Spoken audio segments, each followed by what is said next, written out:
I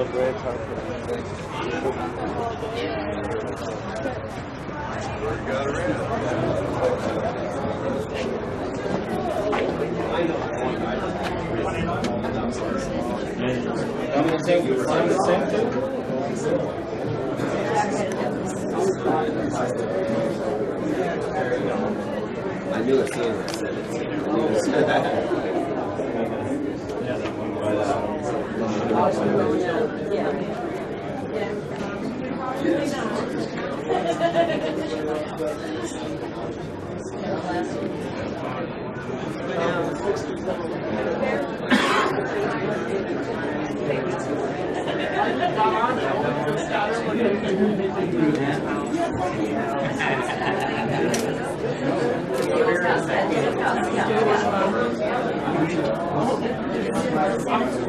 It's nice and shady in here.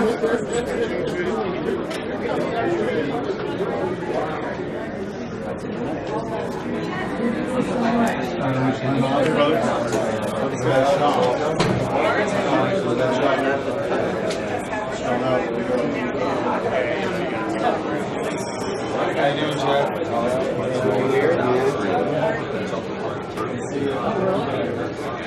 Here to celebrate the man. You brought so much. Wow. We're all kind of taking the cue from him and holding the torch. And his beats, that's what he started with. His beats, that's why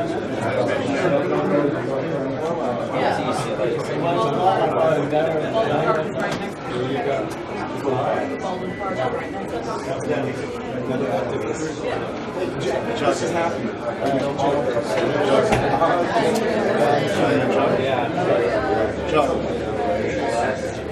Chucky, you locked my door, right? So 1-0.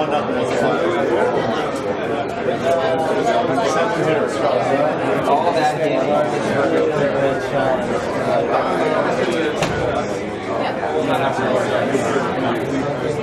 They won't let you stand in the back. Just making these guys on the wall. Nice one. By the way, they just ask that people that don't authorize the video.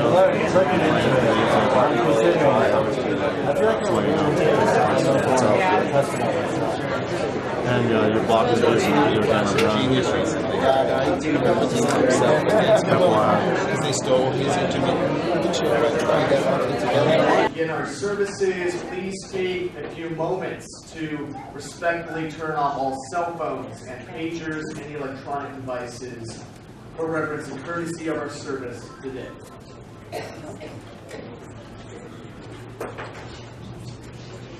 Officiating our service, Rabbi Morton Waller.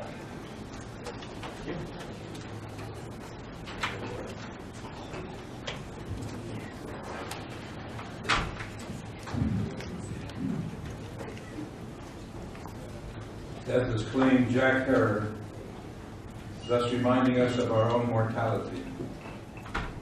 Our days on earth are limited. We know not to whom the morrow belongs. Yet we often postpone for the future deeds which should be performed today. We wait too long to show kindness, to speak words of gratitude and concern. We wait too long to set aside hatreds, to banish petty grievances and resentments. We wait too long to forgive the hurts we have suffered and to ask forgiveness for those we have inflicted. We wait too long to set aside selfishness, to give of our time and to share our bounty. We wait too long to expand our horizons, to enlarge our minds, to nourish our souls. We wait too long to make the most of our gifts, to nurture creative spirits, to strive for growth. We wait too long to give the love which may no longer be needed tomorrow. We wait too long to discipline ourselves, to master and take charge of our lives. In tribute to Jack's memory, let us now resolve to wait no longer, to delay no more. Rather, let us begin to do now the good things which can be done today. Amen. Psalm 121. I will lift up mine eyes unto the mountains, from whence shall my help come? My help cometh from the Lord who made heaven and earth. He will not suffer thy foot to be moved. He that keepeth thee will not slumber. Behold, he that keepeth Israel doth neither slumber nor sleep. The Lord is thy keeper. The Lord is thy shade upon thy right hand. The sun shall not smite thee by day, nor the moon by night. The Lord shall keep thee from all evil. He shall keep thy soul. The Lord shall guard thy going out and thy coming in from this time forth and forever. Sorrow can bring understanding as well as pain, strength as well as the contraction that comes with pain. Out of love and sorrow can come a compassion that endures. The needs of others hitherto unnoticed now come into the ken of our experience, for our sorrow has opened our life to the needs of others. Sorrow can enlarge the domain of our life, so that we may now understand the triviality of the things that many pursue. What is important is not luxury but love, not wealth but wisdom, not gold but goodness. Out of love may come sorrow, but out of sorrow can come light for others who dwell in darkness.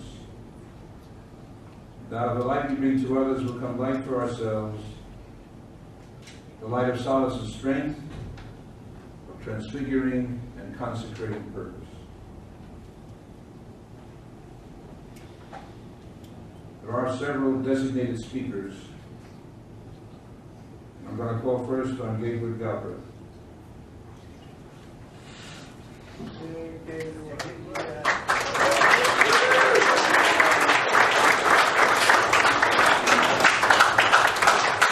I'm so honored to be allowed to say a few words about my good friend Jack Hare. I'm going to be speaking in English, but I'm going to be offering my thanks to Jack Hare on behalf of every language on the planet. Yes. You know, because Jack Hare, when you talk about commitment, when you talk about trying to make your life count for something, when you're trying to make, you know, what makes your time worthwhile on this planet, we all concoct dreams and grand schemes, but very few of us ever had the capacity to put together the plan that Jack Hare had for his life, which was to save this planet and the people on it. From tyranny.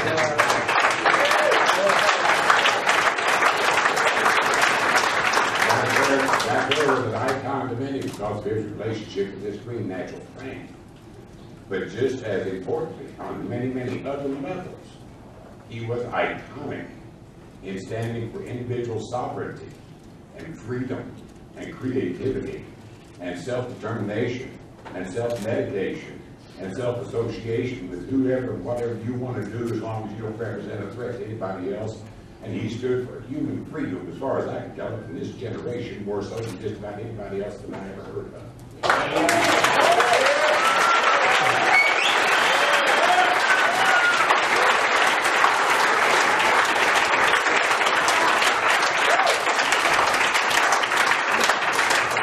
Albert Mead once said that there is no doubt that a small group of committed individuals can change the world. In fact, it's about the only thing it ever does. Well, Jack Hare, as far as I'm concerned, was one small committee that just about changed it as much as any group of people ever had. He took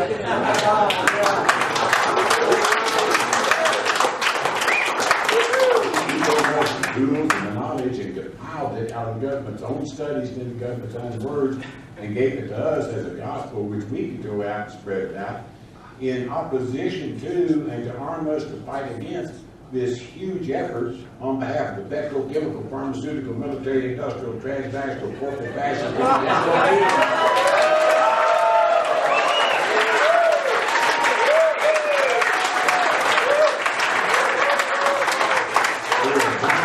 To separate us from the natural cycle of things. That's where the real battle is, between the synthetic cycle and the natural cycle. Right on. The synthetic cycle is all the corporations, soulless, bodiless, breathless entities that there's only thing is corporate bottom line versus we the people and the planet, and thank God for Jack Herod for representing us both. So,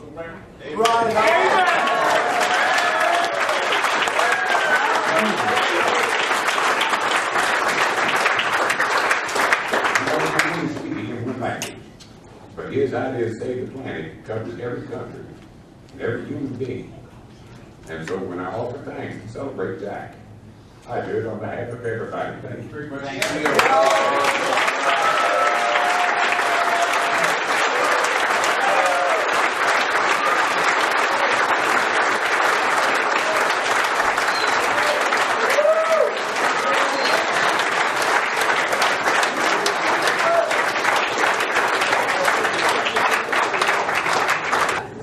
I'm going to call now on Jack's son, Dan Herron.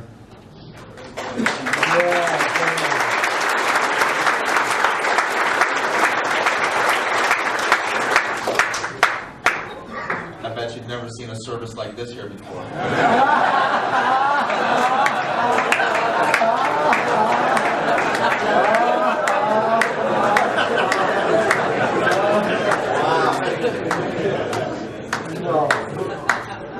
My dad would be very proud right now.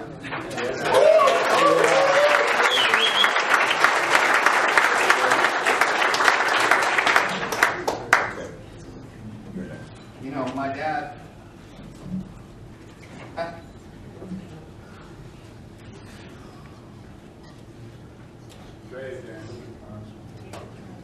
Take your time.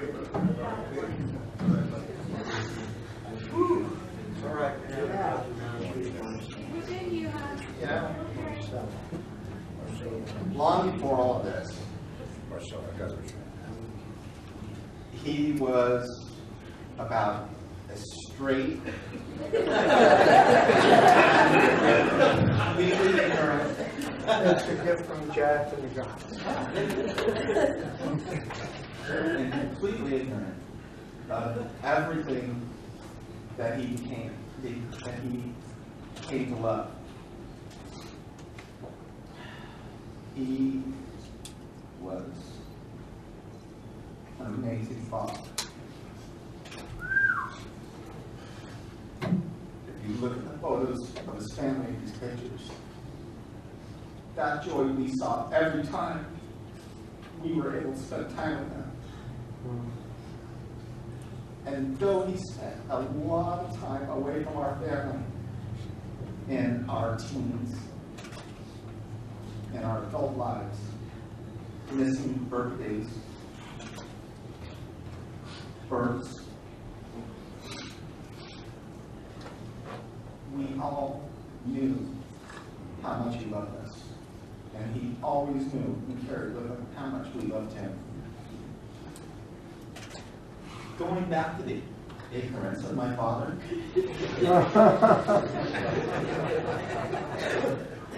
he once chastised my mother back in the 60s because he found her smoking pot.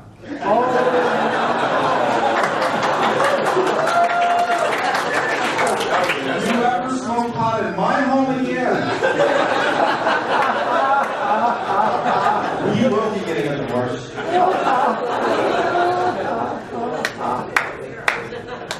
But again, the ignorance. Somebody who was an ex-military, very Goldwater loving, very misguided soul, walked into the corner liquor store to buy some cigarettes. And there was somebody in front of him asking for some syntax. Oh, he says, you roll your own. She turned to him and said, doesn't everybody? He goes, no, I buy them in the pack.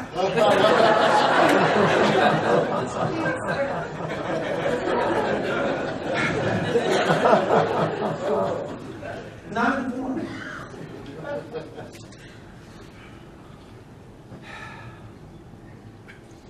But as a father, he taught us sports, the love of family, the love of Chinese food.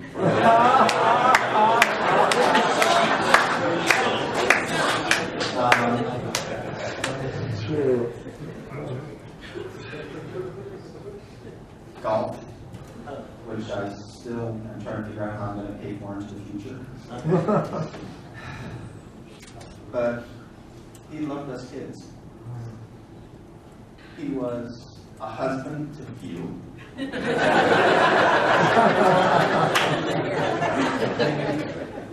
was a lover to many. But he was always a father to us.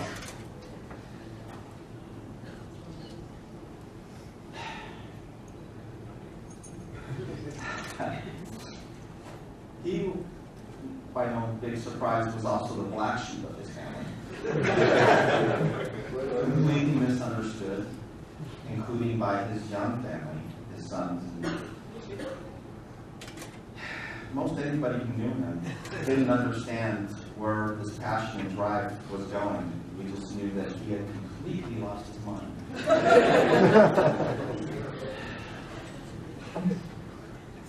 But his family, as much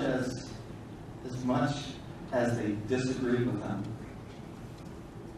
they loved him in the shadows.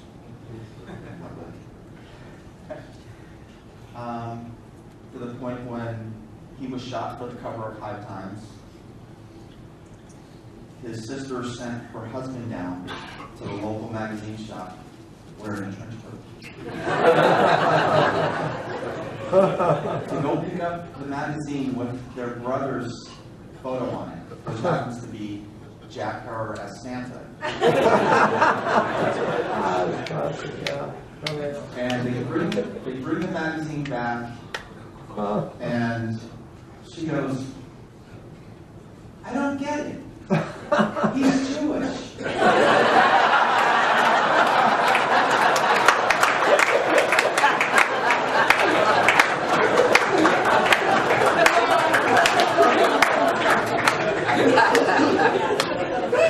And what's with the broccoli?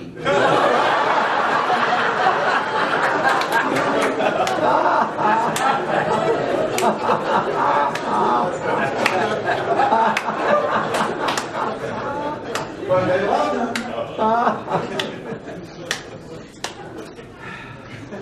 Oh, that's funny.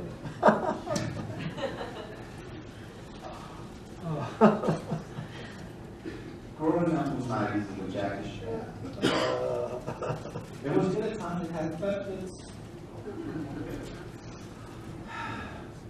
But when he wrote The Emperor Wears No Clothes in newspaper form,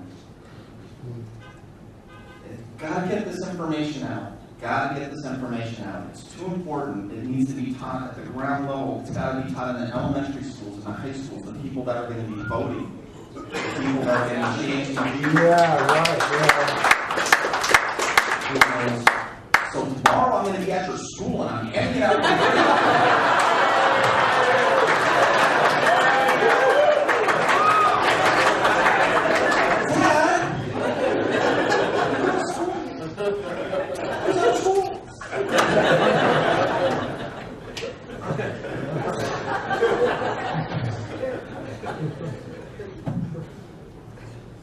But like Jack, he didn't take no for an answer.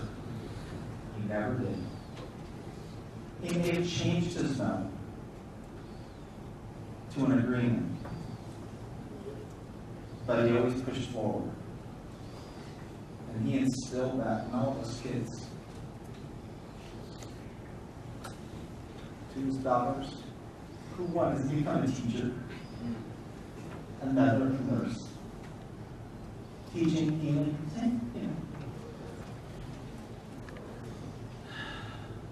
to his son, who took up the business side more than the philanthropic side, which my father never had, and my brother got in the States. To my little brother, who carries on legacy that our store in Oregon. My love.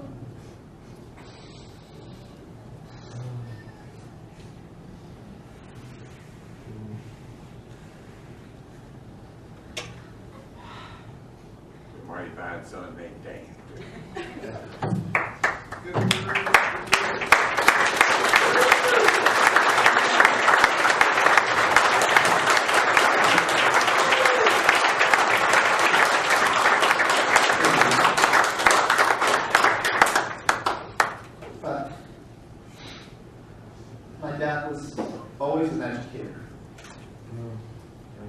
what he believed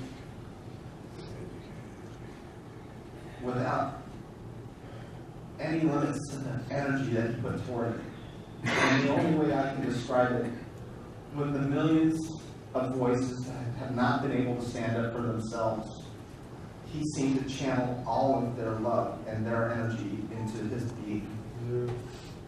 And he became the voice that was silent by so many, but was growing. And now that his voice, in this physical sense, is not here, he leaves the millions of us to be a beacon and that voice wherever we are, so that the things that he's always believed in and the teaching, and he really was more of a teacher, he was not a businessman. I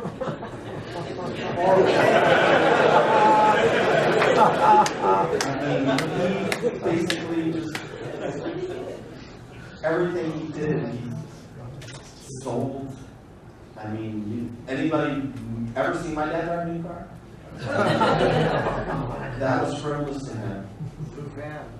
There was a van or a car with a broken radiator or a blown tire or had gasket issues, but somehow they always got fixed to get to the next show.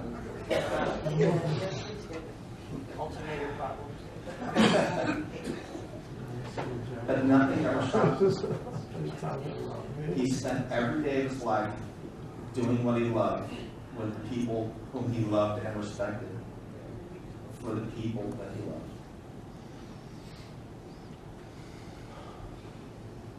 And all of you will remember him as a teacher and a leader. But for us kids, simply he was just our father. Thank you very much.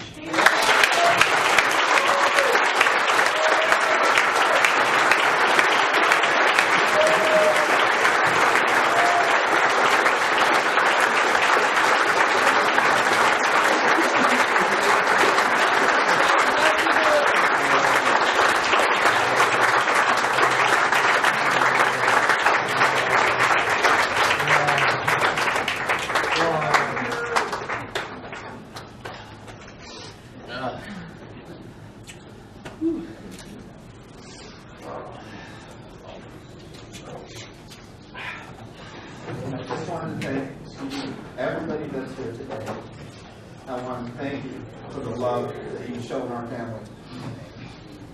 Thank you for taking the time to come here and share this day with us. We all truly are blessed by your presence. Thank you. Thank you.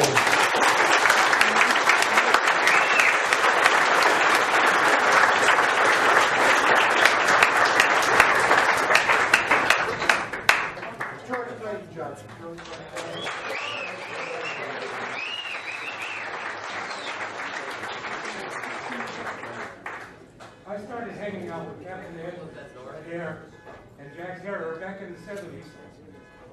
We started to find we had an awful lot in common. The more I would hang out with these guys, the more I became aware that when I was with them, I wasn't living my life anymore. I was living their life. It's damn peculiar to go around living Jack Harrer's life. I spent 3 to 5 hours a day, 3 to 5 days a week. I knew him on many, many different levels. I even dropped on all his private conversations. I knew all of his secrets. I met all of his friends. The doors too wide wherever Jack went, because he had, as the proverb says, a heart as big as all outdoors. There was something really amazing about his ability to radiate affection, love, respect, trust. I know I found it very easy to talk to him. I considered him to be one of the great men I've met in my life. And I've met people like Ray Bradbury and Rod Serling and Gene Roddenberry and other really luminous people that have really made their mark on the 20th century. But among them, there are very few that I would really dub a great man. But Jack Harrer, in a very weird way, represented that to me. I was content to exist in his shadow. I never tried to argue with him about stuff that was important to him. I played Tonto to his Lone Ranger. I always anticipated what he needed or what he thought. He never gave me orders. I was never his flunky or his lackey. I was more like his consigliere, someone that he could tell his secrets to and keep his secrets. And his, we shared a love for truth, for sincerity, for dignity, for honor. All those different kinds of words that you hear so much. Integrity, what does that mean? How many ways can a person be integrated? You know, I can see in a drama how integrity comes about because of a unity of time, a unity of place, a unity of purpose, a unity of tone, language. All these unities piling in on each other, one mystery on top of another, and you really got a really good short story. Well, I was able to see a great man in Jack Herrick, the kind of a man you think of when you hear a name like Emile Zola or Thomas Paine, people who were willing to die for their beliefs, who trusted in the future. They believed there would be a future, because too many of us believed in nothing. My virtue is I believe in everything. I believe that wishing on a star is meaningful. There are those who would contest that. Wishing on a star is some vainglory, some poetic idea. Not for me. It's as real as material. Anyway, I was honored to be the friend of Jack Herrick. I think those hours I devoted in his presence, oftentimes not even saying anything, looking through a book while he thought about something or did something, or listening to an argument he was having with somebody. I watched the endless times as though speaking to a child. He would go through a catechism of the virtues of the hemp plant. He would speak to strangers in intimate detail about the fact that we never need to cut down another tree for all of our houses and all of our paper, all those needs that we used to use trees for, because wood is too beautiful to put inside of a wall. So here is a man who comes along and says, you've got food, you got fiber, you got fuel, you got clothing, raiment, edibles, support, reinforcement, protection. Almost everything that human beings need is contained in this one plant. And I remember Jack and Ed telling me about their conversion, which came, I'll be in just one moment, which came in the back of the head shop at Heads and Highs, and they were cutting up a kilo of marijuana and talking about the virtues of marijuana. And they just went through that little list I just went through. And then suddenly they looked at each other in stunned surprise, and they said, why, hemp is everything. Hemp could save the world. And they looked at each other, and they really comprehended what they were saying. They realized it. It became real for them. And that's when they swore that they would work every day of their lives to free the plant until they were 84, and then they could have a break.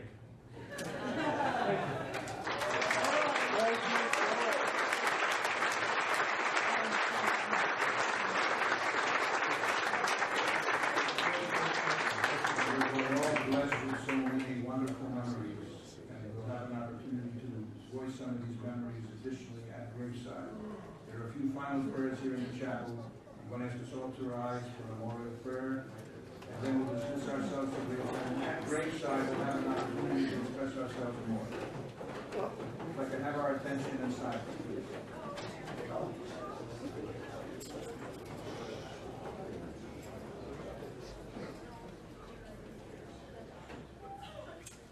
Elmaway Rachamim Shokein Bamromim Amsei Menucha Nukona Tachat Kanafei HaShekhinah Malot Kedoshim Utorim Kazor Akia Mazirim Et Ishmat Haish Hazeh Shalach L'Olamo Gan Eden Tahei Menuchato Lachim Bala Rachamim Yastireu B'Seiter Kanafav L'Olamim Yisror B'Sor HaChaim Et Ishmato Elanayu Nachalato V'Yanuach V'Shalom Al Mishkavo V'Nomar Amen. God, who dwellest on high and art full of compassion, to find perfect rest beneath the shelter of thy divine presence, among the holy and the pure who shine as the brightness of the firmament, where the departed beloved Jack Herrer has gone to his eternal home. May his soul be bound up in the bond of eternal life, and granted his memory inspire us to noble and consecrated living, and let us say amen. Amen. Final prayer in the chapel. We're going to join together in the words of the 23rd Psalm. Those who know the Psalm, join with me. The Lord is my shepherd, I shall not want. He maketh me to lie down in green pastures. He leadeth me beside the still waters. He restoreth my soul. He guideth me in straight paths for his name's sake. Yea, though I walk in the valley of the shadow of death, I shall fear no evil, for thou art with me. Thy rod and thy staff, they comfort me. Thou preparest a table before me in the presence of my enemies. Thou hast anointed my head with oil, my cup runneth over. Surely goodness and mercy shall follow me all the days of my life, and I shall dwell in the house of the Lord forever. Amen. Please be seated for a few moments.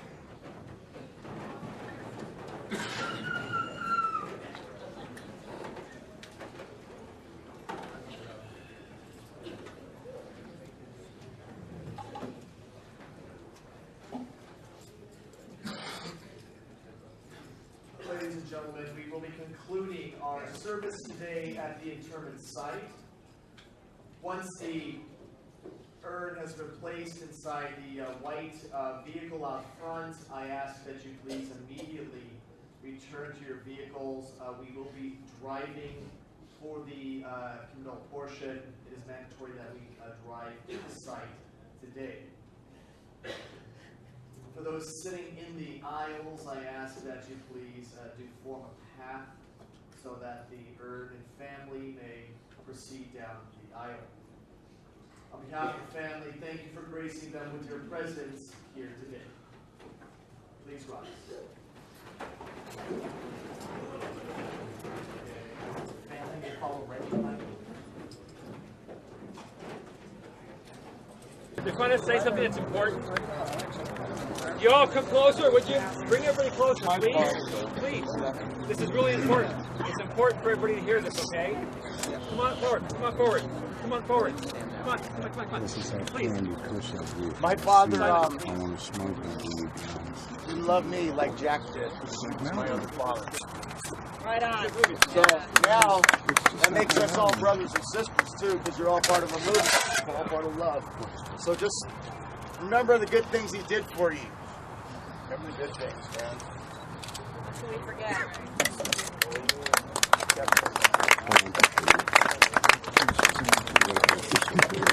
What do we do with all that? Smoke it. What would Jack do? Shortly after I became editor of High Times, Doug McVeigh showed up at the office. He was an intern at the Normal, and he had a Xerox 80-page manuscript called The Emperor Wears New Clothes. And it had been sent to Normal, but apparently Normal wasn't interested in it. And Doug asked me to read it right there in front of him. And after I read the first few pages, I asked Doug if I could have a copy of this material. And I started on a quest to find the guy who wrote it, Jack Herrera. I finally found him at a Normal conference. I think it was in 1989. And somebody pointed him out to me, and I came running up to him. I said, Jack, I'm Steve Hager from High Times, and I want to do a story about you. And he said, do a story on John Sajo. And then he jumped in an elevator and disappeared. John was running the initiative in Oregon at the time, and I don't know if people realize how shy Jack was sometimes, you know, and didn't really seek the limelight like you would have expected him to. But eventually we did. You know, I asked Jack if we could publish the book, and my company changed their mind and decided not to do it. And that's when he hooked up with Chris Conrad and Lynn Osborne and stuff. And I was just really proud to do anything I could to help Jack and support that. But it's true, when I met Jack, he was already kind of done with the hemp information. He was talking about spirituality, how it had been corrupted. And he pointed me on a path which I continued until this day of trying to get to the bottom of the reality is all the major religions were built by cannabis cults. And cannibalism is what it's called in the Hebrew Bible. Soma is what it's called in the Rig Veda. Hayom is what it's called in the Zoroastrian tradition. And that really, stoners were the first people to, domesticate horses, build covered wagons. They brought the wheel, so many great innovations in civilization, and for some reason, we've turned against this plan. But the thing to remember is we're all spiritual beings, but nobody had that connection stronger than Jack. He's the greatest rabbi we have. And right before my last conversation with Jack, before he had his second stroke, he called me up and he asked me to do a story on Rick Simpson. And I really felt Jack wants the torch passed to Rick Simpson. This is what he wants. More than legal. He wants the cancer patients to get the oil. Amen. So, I also promised Dan and the family that we would put out a memorial issue and call for 420 to become Jack Herrera Day.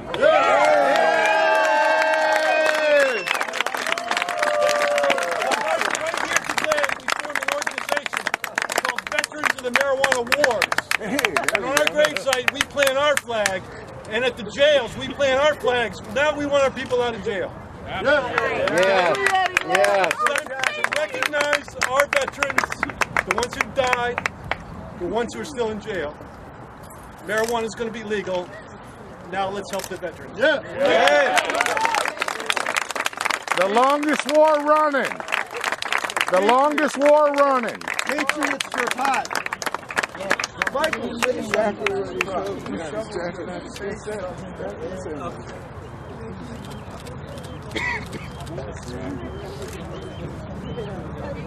Jack and I spent some time in jail in South Carolina. First time I've ever been arrested was as a hemp activist. I've never been arrested since. Congratulations. Jack and I were caught with 2 ounces of marijuana, 2 ounces of mushrooms, and 2 doses of acid. They swore the guys promised me I would not see daylight for 28 years. First day, I'm an artist. I'm a portrait artist. I got my stuff out of the holding cell there, and I was able to do portraits of each person in a jail cell built for 12. There were 28 of us. 4 of which were white. There was a sharecropper's town, Winsboro, South Carolina. Okay. As I was drawing portraits of those that wanted the portraits done, I was spouting the hemp information. The next day, the guards were asking questions. The third day, they were asking really intelligent questions. The fourth day, we were called into the jail administrator's office. Excuse me, I'm not used to talking to a bunch of people at one time. Hey, we know what you're saying is on the level. All right. So, the jail administrator turned out to be the PhD of any U.S. maritime issue you want to talk about. He was the PhD you wanted to get in writing to back up what you were saying. Unfortunately, I don't remember his name. You can Google it. It happened in 1991, November. Okay, so the jail administrator walked into the room there. Now, in this room, he had every famous ship in maritime history done in relief. Okay? So when he came into the room, this tall black gentleman, he said, I'm getting calls from ABC, NBC, CNN. they're all asking me, why am I holding the hemp tour hostage? What is hemp and who are you?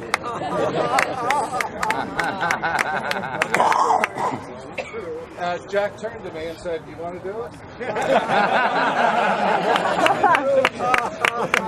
I said, "No, Jack, you got it." He asked one question.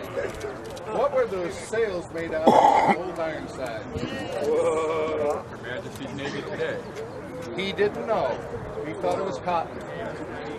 Cotton. The PhD's education had failed him miserably. In the next hour and a half, he understood its depth. In 8 days, after 8 days went by, they dropped the charges and said, "Thank you very much for teaching us about cannabis or hemp.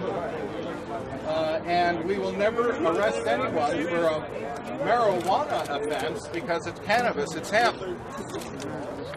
Okay, now as we had to pass Judge Weed's office to get to Judge J.J. Hood, who had a patch on his neck, and in this, he had cancer, and he told Sheriff Bubba to let go of the shackles from Jack, and as he was doing that, he said,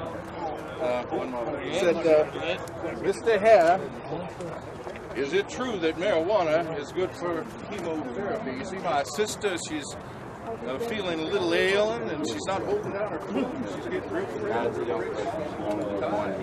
Is there anything?" Put your hand around my waist. And he said, "You get her stoned. And then you get her stoned. And then get her really stoned, and I guarantee she'll get the famous munchies, and she'll get the will to live." Yeah. How true it is. Sheriff Bubba, in response, said, "You hear that, Judge? If anybody catches me with marijuana, you know it's for my sister." There we go. So, the truth does set you free.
I got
By God's miracle, that's the way I can do it. Because I have to go out and be a voice of Hemp now. From him teaching me everything about that. From me standing there in that little building, hard to stay. But that's not what we're here for, is no political thing. We're here to spread love and tell the good things. When I was out of order, he would get on my ass and straighten me out. And then later on, his way of saying, I'm sorry, don't worry about it, it's over. Give me a kiss on the cheek. He lost his life for the cause. I almost lost my life for him. Twice. On the way to his funeral, I had a blowout in my van. My friend and I almost flipped on the freeway in our van. Twice, I almost lost my life. For a man who lost his life for the cause. And see each and every one of you that are here today. Each and every one of you. Chris Conrad, everybody. No matter if you're the lowest person and you just met him once, he loved you and liked you, he loved you forever. Now it's up to each and every one of us to gather together as a community.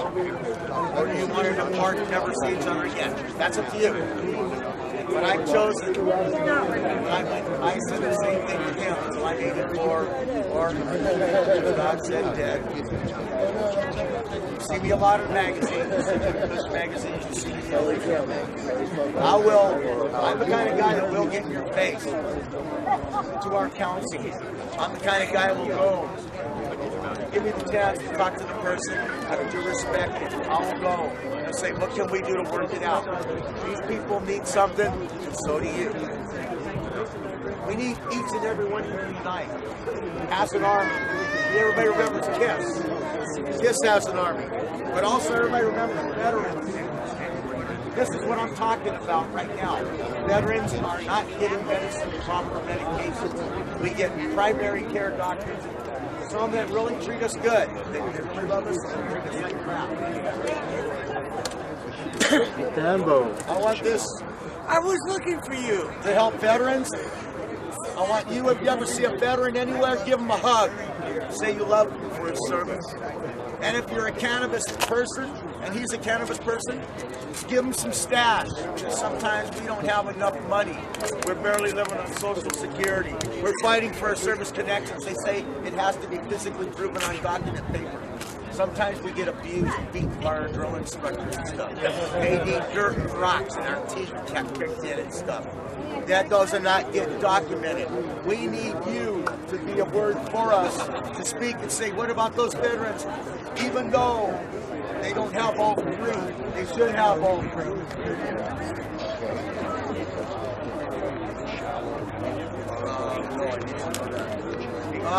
This lady's telling me I'm a contact of Americans for medical marijuana access, veterans. So this lady right here knows something about that. I'm going to get in touch with her. And everyone that's a veteran or not a veteran who supports veterans, because I'll tell you, we tried the best we could for our world. We tried the best for you. Now it's time for you to serve us and help us. Jack's a veteran. I preach this every day I'm at the VA. We need you to preach and to love other veterans out there and make sure that we get our medication. We take medical cannabis, it takes away the morphine a lot. Morphine takes away a lot of the Vicodin, takes away a lot of the amitriptyline and all the other psych medications they give you because it works. The government wants to fight, but we need to work with them somehow. So let's not fight, let's unite. That is my slogan. We should have done this 14 years ago when we got it to the ballot. When I go out and speak about rallies, speak of the love of Jack.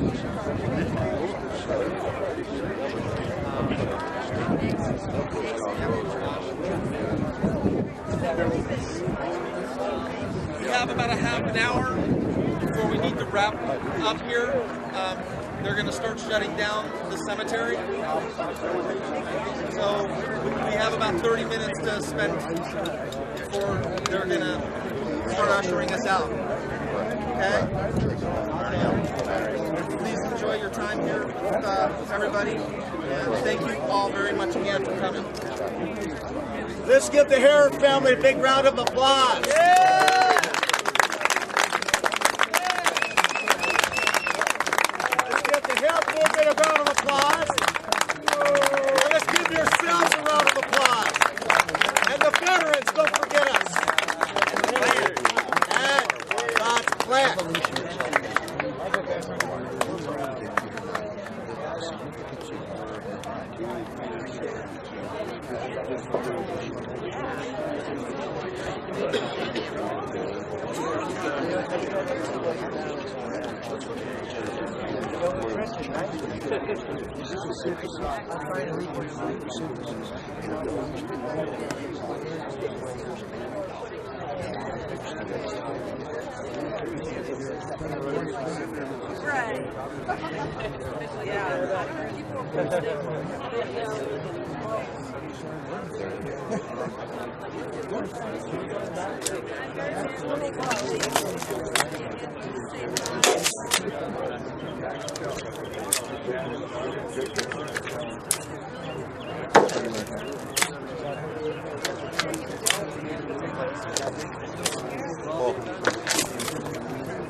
Covering up the evidence, Don.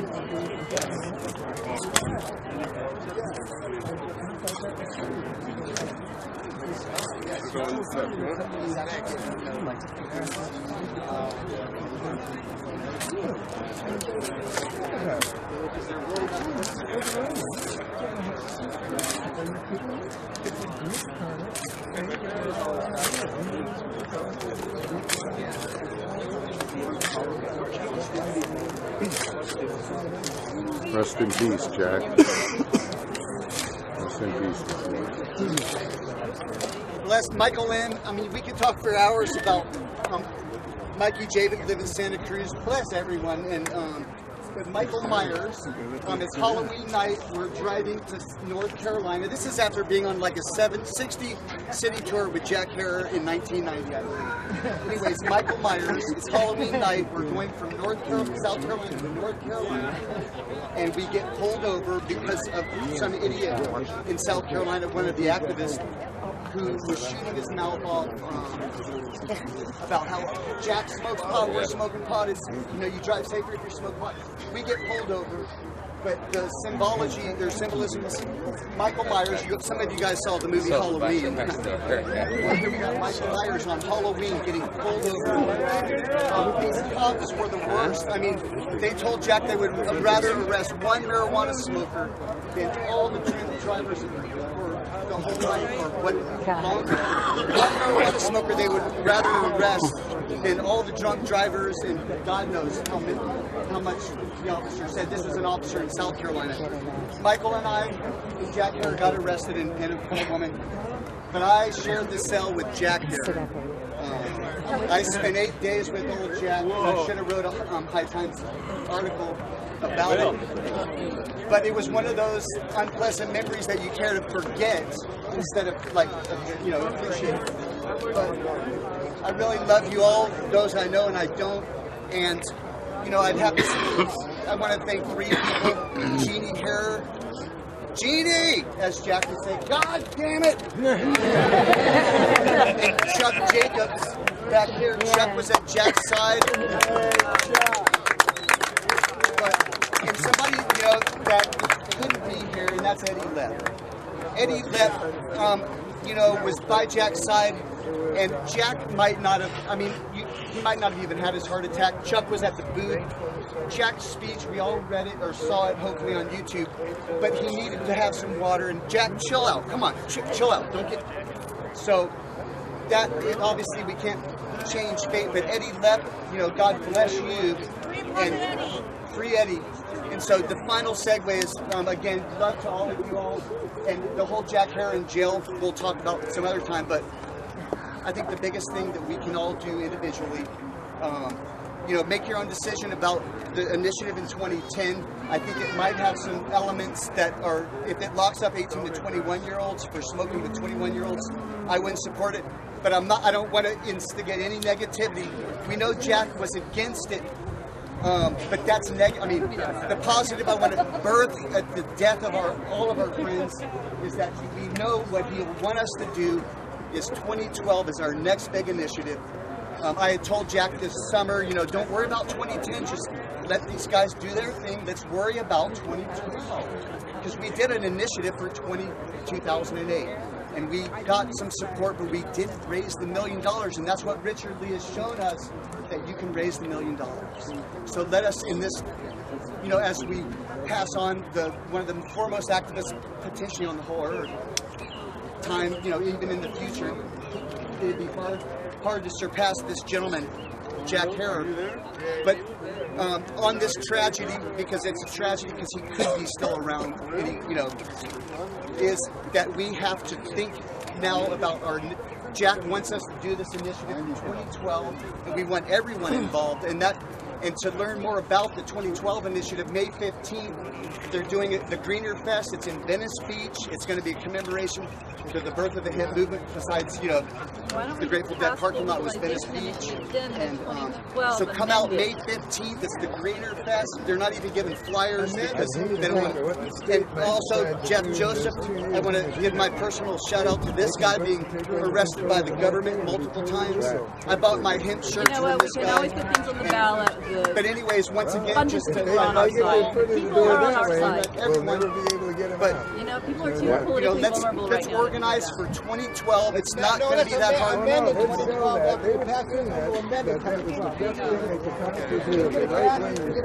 Okay, so 2010, make your own decision, but look at what other people are saying, about it, like Dennis Perone. I'm going to educate myself, but the main thing is we have to raise $1 million, just like Oaksterdam did. I live up in Santa Cruz, I like Richard Lee. I'm not 100%. So I love you all, and let's legalize it, re-legalize it 2012, like Jack's way, and it's like wine. We want to re-legalize it like wine, and our wine laws are in place. Love you all. One last thing, I'm sorry. My birthday is April 1st, and I called Jack Herer. Jeannie let me talk to him, and I told him how important it was for me on my birthday to, tell his life to get better. But I talked, and then Jeannie said, "Oh, you put him to sleep." And what did he do, my friends? He opened his eyes right then. So the Emperor is listening. He's alive within us. He is listening. I love you all. Blessings. Thanks for the opportunity. And thank you all for all your good works.